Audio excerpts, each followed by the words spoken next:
Hello everyone, this is Jouke Elsinga, today with a video about how God will catch the wise in their craftiness and what this actually means. Well, we read this verse in the book of Job, in Job 5 verse 13, and we can also read about it in a letter to the Corinthians, written by Paul.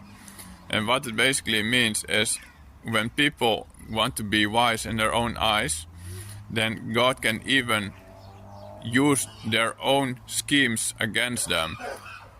And this is ultimately what he does. He will catch them by their own craftiness. And then we see that he basically hits them with blindness and deafness so that people will not even be receptive to the truth. We saw this already in the time of Jesus in his encounters with the Pharisees, where he called them deaf and blind. And we can see it today also with people who are part of Christianity, or I would call it Christianity, because they are basically fake followers of Jesus.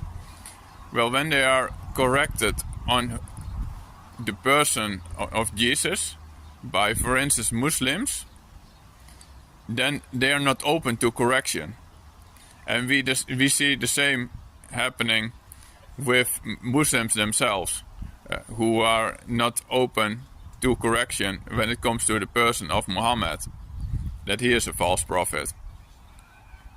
And ultimately, this is a way to show me how God resists the proud, but he gives grace to the humble.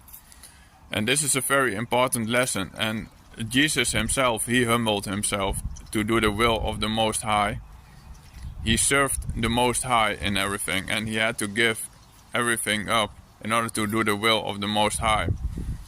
And there is no room for preoccupied beliefs and all kinds of interests which keep us away from the truth, because God will resist those who are proud. He will catch them and he will use their own schemes against them, so that they will turn in some kind of NPCs who are not receptive to reason and arguments. And we see this all around us with the people around us. And obviously this will hinder people from entering the kingdom of God.